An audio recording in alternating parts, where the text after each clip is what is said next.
Happy Halloween, my cuties, or should I say, my creepies.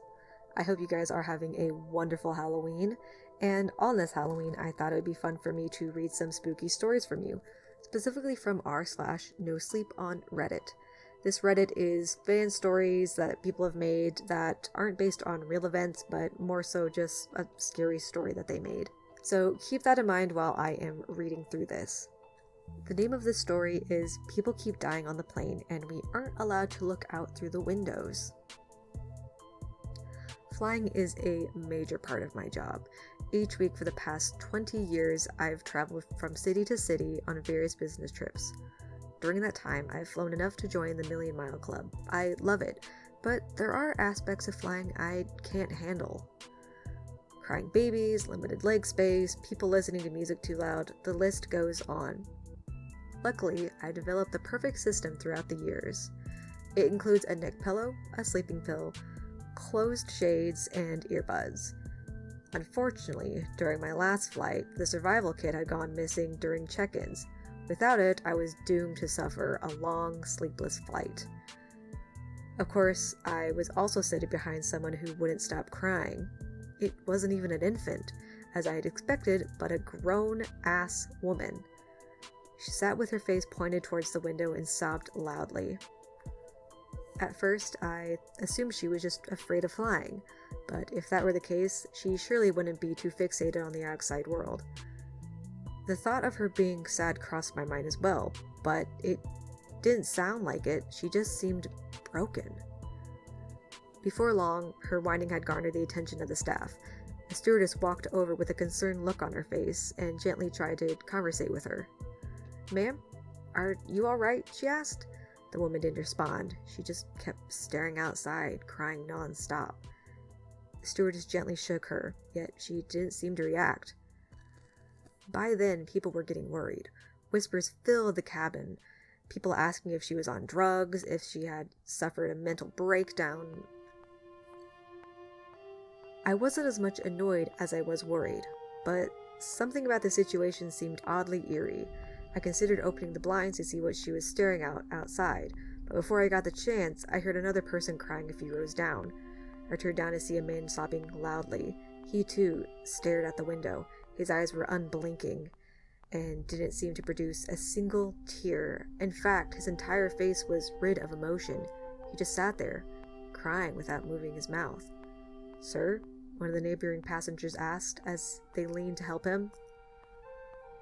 No sooner had he peeked outside the same window as the man, before his eyes went blank and he started sobbing with them. Then a fourth joined in, and a fifth. By the time we realized what was happening, half the plane had broken into unbreakable rhythm of crying. "It's the windows! Close the damn shades!" one of the passengers called out. In a haste, we did as instructed. First, we made sure none of the still sane people got the chance to look outside. Then, we proceeded to close the blinds by the crying people, each of us careful not to look outside in the process. As soon as we'd blocked their view of the sky, they instantly fell silent. One by one, their sobs stopped, and the plane fell uncomfortably silent. I let out a sigh of relief, but the small victory was quickly squashed by the panicked gasp. "They're not breathing," the stewardess called out. She was right. Each one of the previous sobbing passengers had died in their seats. Without the view of the sky, their bodies had simply shut down. In the span of a few minutes, half the plane had succumbed to an unknown curse. We attempted to resuscitate a few of them to no avail. In the end, we sat in silence, all of us in shock at what just happened. In the meantime, the stewardesses were trying to contact the pilots. They weren't responding, and we all knew what that meant. We lost them. After a few agonizing minutes of doubt, the stewardess used their emergency code to open the cockpit. On the inside, we found the pilots crying unresponsively. We brought blankets inside to quickly cover up the windows and remove the dead pilots. From there, ground control gave us instructions and aided us in landing the plane safely. It was rough, but we managed to get to the airport alive. Once there, we were met by a team of hazmat suits. Despite our explanation, they couldn't rule out a possible infection. As we expected, after an overabundance of tests, nothing was found. To this day, I don't know what happened aboard our flight, nor do I care to find out what those poor souls saw outside the windows. This next one is called All of the Women in My Family Die at Age 27. I turned 28 in 2 hours and 32 minutes. My dad always wanted sons. He got 3 daughters instead. He hated us all. Hated my twin sisters, hated my mother, but hated me most of all because I was born the last child my mother had before she died. That didn't stop him from treating me like his little boy. Didn't stop him from attempting to beat the hatred of my own gender into me. "Quit your crying," he'd snap, "or you'll end up like your sniveling bitch of a mother." After years of that shit, he was shocked that I grew up a tomboy. I think he hated even more because I was just a constant reminder of what he never had. My mother had died when she was only 27, when I was only 4. The coroner ruled her death a natural passing, some weird heart complication that took her in her sleep. My dad, though he never says it, was because of her family's curse.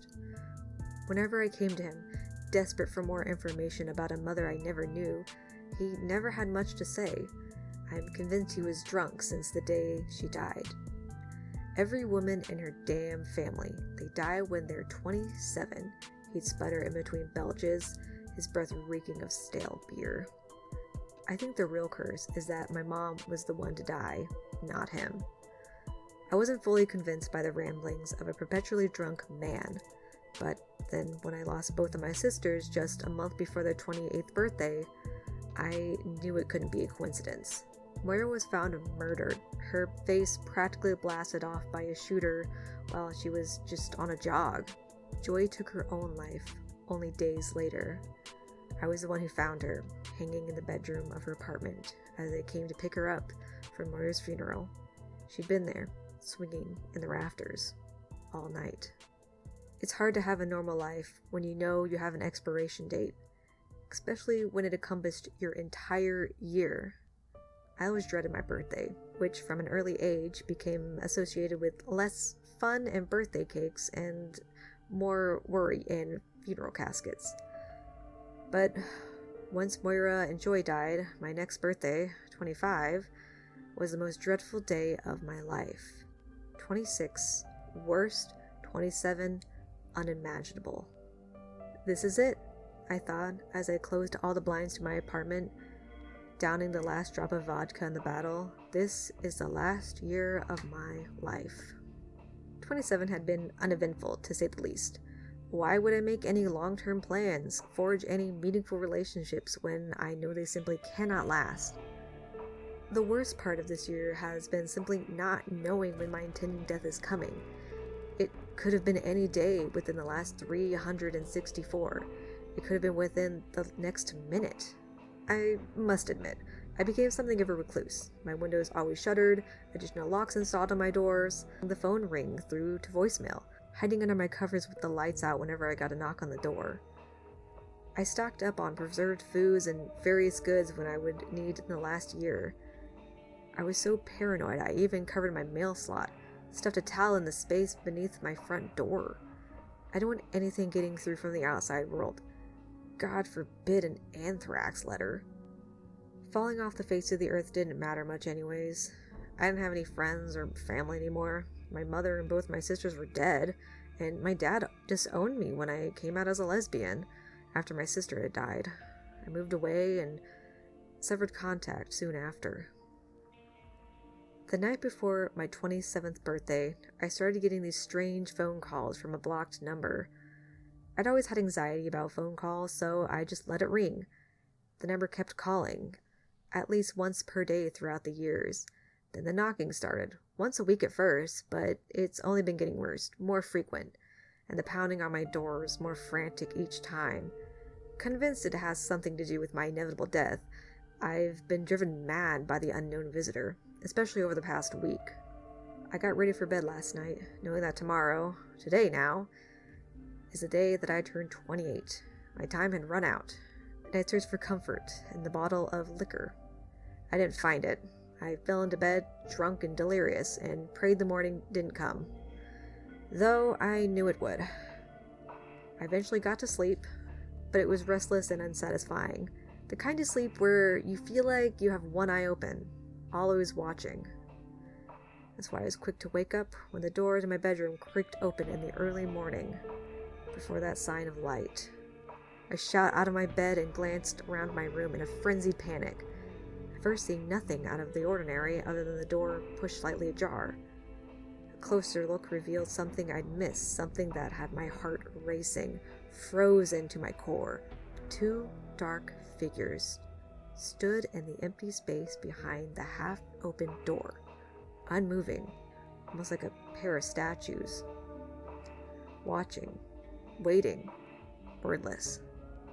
Leave me alone," I squeaked, unable to move, paralyzed by the power of their presence. The shadowy figures instead shuffled out from behind the door, creeping slowly towards me in the dark. I knew this would certainly be the end of my life and the fulfillment of my curse. If in an act, suddenly recalling the self-defense methods I drilled into my brain, I flipped my bedside light on to stun the intruder and reach underneath the table to pull out the knife I duct-taped there a year ago. A 27th birthday gift to myself. As soon as the lights flooded the room, though I knew the blade would be no use. My intruders were not a pair of assassins, not human ones at least. In the yellow light of the lamps, I discerned the identity of the dark figures. They were my sisters. They stood at the foot of my bed, pale, in the same conservative black dress I'd found her dead in years ago, the one she'd picked out for Moira's funeral. Her head hung parallel to her shoulders, neck grossly bent from her hanging. Moira stood a few steps back from her. I could only assume it was her, considering the severity of her injuries. She suffered a gunshot wound to the head, so brutal that we weren't allowed to see her after her death, so intense that it had entirely disfigured her face. The lower half of her face had been reduced to a pile of gore, her jawbone barely attached to the side of her mouth mangled with only several teeth remaining, studded randomly through the mess. "Why are you here?" I cried, gathering the knees to my chest and holding them tight. Are you here to take me?" Joy made a feeble attempt to shake her head, the sides of her face only brushing weakly against her shoulders. She waited several moments before putting one of her feet in front of the other, moving towards the side of my bed. As I recoiled instantly, she slowed her pace. Whale trailed after her until they were both by my side. I whimpered as Joy leaned over me. Her head flopped forward suddenly in the motion, her neck cracking sickeningly. With her lips brushing against my ear, she whispered, She tried. Her speech was labored and wheezing, as if the vocal cords had nearly been shredded. "What do you mean, Joy?" I pleaded. Her lips moved against my ear once more, but no sound came out despite the clear, strenuous effort.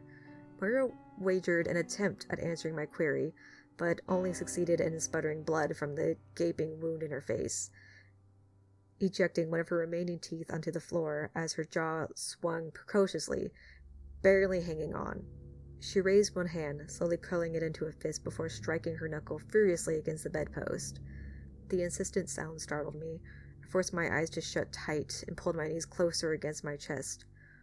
Moira's knocking seemed to only escalate in volume, seemed to go on forever, until finally it stopped. I cracked my eyes open only to find that both of my sisters had vanished. That light of an early morning had begun to spill in through the slats of the blinds. It was just past 6 o'clock, 7th June, the day of my 28th birthday. I was born at 9:26 in the morning. Once I had learned of the curse, I burned the time of my ultimate expiration into my mind. I had 3 hours and 16 minutes to live, if I even had that long. Tripping my covers over my head, I resolved to spend the rest of my life asleep. I figured I'd rather pass peacefully in my sleep like my mother did than suffer the fate of my two sisters. My plans were interrupted, however, by the damn knocking of the door. The interruption usually didn't come so early in the morning. I decided initially to ignore the stranger, but pulled the blankets back down after a certain sense of familiarity struck with me. Pounding on the door reminded me all too much of Moira's knocking just moments before. It easily could have just been a trick of the curse, but something compelled me to approach the door. "What do you want?" I called from behind the barrier, clinging to the relative safety it provided. The reply came from an unfamiliar man's voice. "I just have a letter for you, miss."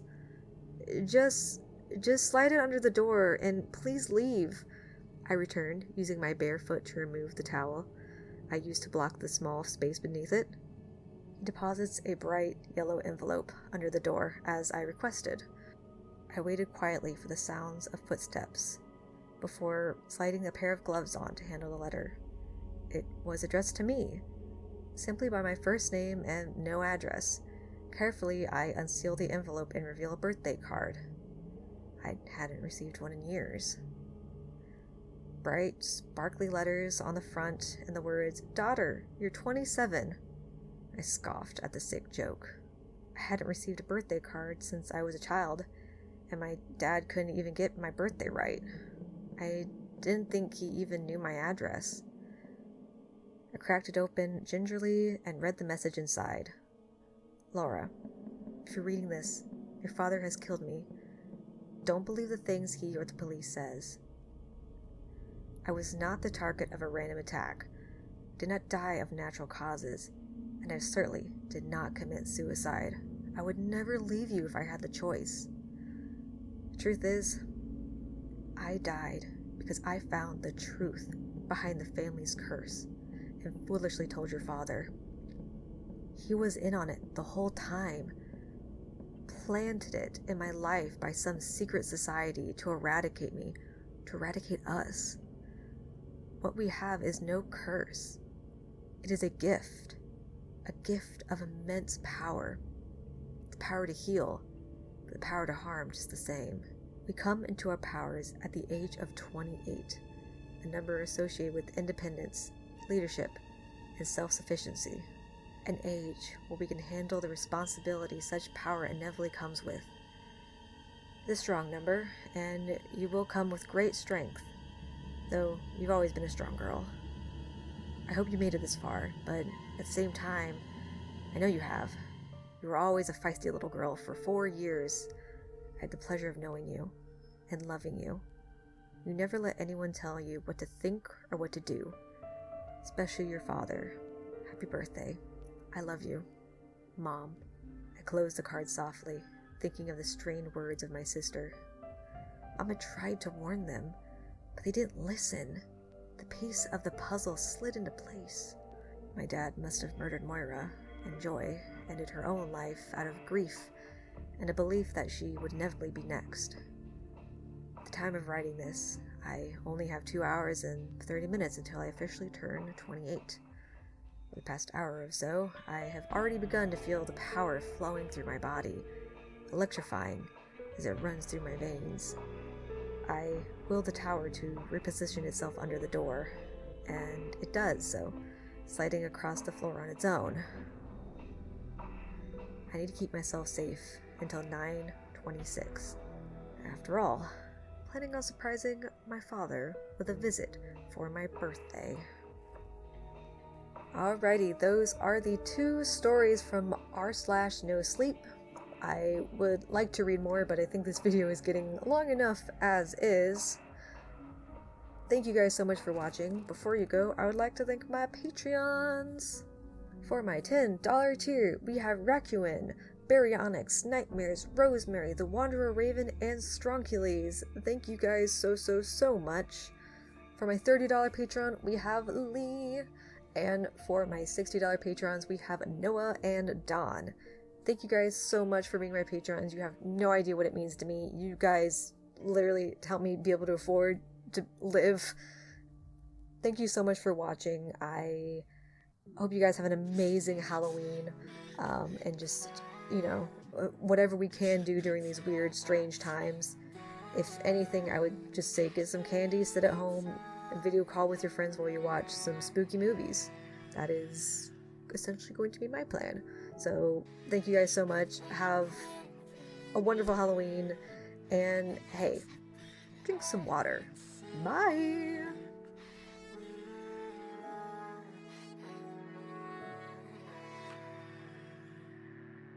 We gon' be okay.